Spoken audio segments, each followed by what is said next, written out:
안녕하십니까? 이루고 명성학 원장 정오라고 합니다. 오늘은 신생아 장명서 선택 기준, 성명학 10유획수가 갈라놓는 운명에 대한 내용을 살펴보도록 하겠습니다. 신생아 장명서를 선택할 때 성명학 10유획수 풀이 하나만 들어봐도 그 깊이의 차이가 드러납니다. 이름이 왜 중요하냐? 라는 질문 가끔 받습니다. 그럴 때마다 드리는 대답이 있습니다. 내 이름을 가장 많이 부르는 건 정작 나 자신이기보다는 남들이 평생 부르는 게 내 이름인데, 그 이름이 부처 눈에 영향을 준다는 사실은 막상 실감 못하는 분들이 많은 현실이기도 하죠. 어감이 예쁘다, 특이하다, 뜻이 좋다, 아기 이름 짓기를 이 정도 기준으로만 접근해서 신생아 장명서를 정하는 경우가 생각보다 많죠. 그러나 솔직히 위험한 접근이죠. 사주는 그릇, 이름은 그 안을 채우는 것. 선천운인 사주는 태어날 때 이미 정해진 틀입니다. 특별한 경우 및 방법을 제외하면 바꿀 수 없는 거죠. 그런데 이름은 다릅니다. 부천적으로 운명에 영향을 줄 수 있는 몇 안 되는 영역 중 하나죠. 서울 양천구 목동에서 20년 넘게 사주와 이름을 다뤄오면서 느끼는 게 있습니다. 각양각색의 과정과 경로를 거쳐 당시 부모님의 결정으로 애초에 이름을 받았다가 나중에 계명을 위해 오시는 분들이 많죠. 이름이 걸린다, 뭔가 막혀있는 것 같다, 이런 설명을 하는 분들이 대부분입니다. 애초에 이름 짓기 단계에서 신중하게 접근했더라면 하는 안타까움이 남는 케이스들이죠.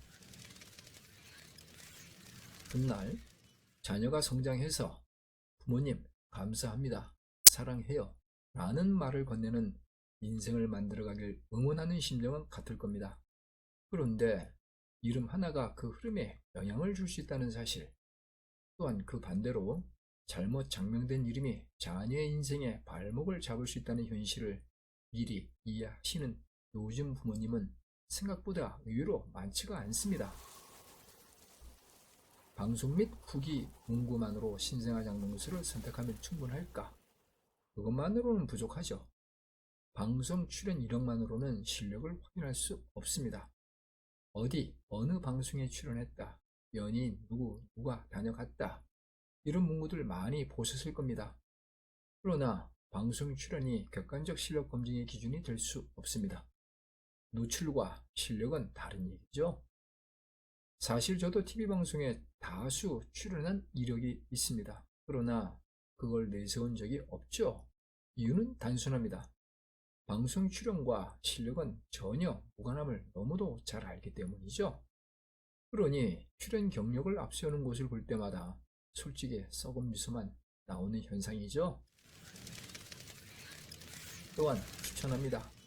다녀왔어요, 이런 문구들이 사랑하는 아기의 후천운을 좋게 만든다는 뜻이 될 수 없으며, 근거도 없는 주관적 후기글이 많다 해서 그의 정비례해서 실력 있는 곳이 될 수 없다는 의미가 될 수 있습니다.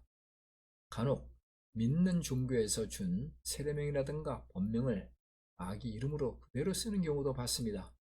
그러나 이름은 오직 후천운과 연관이 있을 뿐 종교와는 별개라는 점을 이해 못한 판단과 결정이기에 오히려 난이 경계함이 필요한 거죠. 그 이유는 사랑하는 자녀를 위해서죠. AI 장명 유행, 사랑하는 자녀가 희생되어서는 안 됩니다. 요즘 가장 걱정되는 흐름이 이거죠. 그 실체를 모른 채 무슨 유행처럼 AI를 활용한 장명이 빠르게 퍼져나가는 상황입니다. 사주 정보를 입력하면 몇 초 안에 이름 후보가 쭉 나오죠. 편리한 건 맞습니다. 그런데 그게 문제죠. AI는 데이터 조합 속도는 빠릅니다. 그러나 명주 한 사람의 다차원적 사주 흐름의 장점 및 단점과 연관된 맥락을 입체적으로 읽어내는 건 전혀 다른 차원의 이야기입니다. AI는 다채로운 경험적 과정을 거친 그 수준으로 진화하기 어려운 영역이죠. 유행이라는 거대한 파도에 사랑하는 자녀의 이름이 휩쓸려서는 안 되는데도 빠르면서 편리하다는 이유 하나로 평생 쓸 이름을 정하는 건 너무 가벼운 결정이라 설명드릴 수 있습니다. 성명학 10유획수 같은 획수인데 왜 이렇게 엇갈릴까? 사주와 어떻게 맞물리는가에 따라 같은 획수도 정반대 결과로 갈리기 때문입니다. 신생아 장명수에서 수리 오행을 볼 때 기본적으로 확인하는 것들 중 하나가 12획수인데 이 숫자는 흔히 고독 빈곤이라고 불리는 수인데 머리는 좋으나 실천력에 안 따르기에 뜻을 이루기 어려우며 시간이 흐를수록 심신이 미력해 가거나 고독한 흐름으로 흘러가기 쉬운 형국으로 풀이됩니다.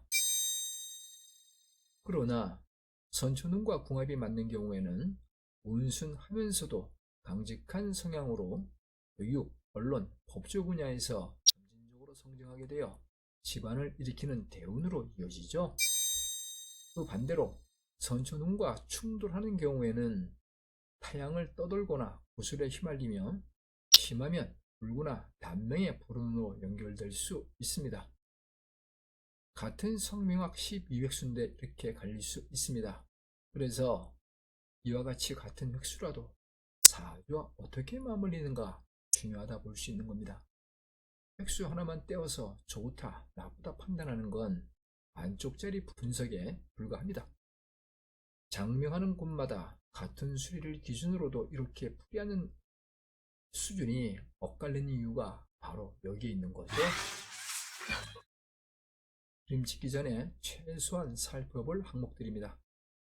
당사자 사주를 정확히 풀어내는 것이 출발점이죠. 부족한 운을 채워줄 음양오행 배치 및 자연스럽게 순환하는 구조, 자원오행과 수리오행의 조화, 불용한자 배제, 어강과 뜻풀이 등등 기본 체크 범위죠. 또한 이런 정도는 대한민국 전국 방방곡곡에 있는 어느 장명수에서나 내세우는 내용이 될 수 있습니다. 그러나 실제 수준 차이는 이런 기본은 기본일 뿐이기에 얼마나 응용력 있게 깊이 다루는가에 나타나는 겁니다. 같은 항목을 들여다봐도 결과물이 다르게 나오는 이유이기에 그렇죠. 서울이든 부산이든 선택전 검증이 먼저 동탄 및 대구, 대전, 세종시, 광주 어디서 태어나든 이제는 비대면으로도 충분히 정확한 장명이 가능한 시대에 있습니다. 거리는 더 이상 걸림돌이 될 수 없죠. 오히려 선택 범위가 넓어진 만큼 검증이 더 중요해졌다 보시면 되겠습니다. 어떤 기준으로 사주를 분석하는가? 검증받은 객관적 증거는 있는가? 이 정도는 미리 살펴보시는 편이 맞습니다. 아기 이름 하나를 결정하기 전에 신생아 장명수 선택이 그만큼 중요하다는 의미는 이름은 일생을 함께하기 때문이죠. 그래서 그 무게만큼은 장명 단계부터 신중하게 접근하시는 편이 맞습니다. 이상으로 오늘의 내용을 마치도록 하겠습니다. 이루고 명성학 원장 정오였습니다. 감사합니다.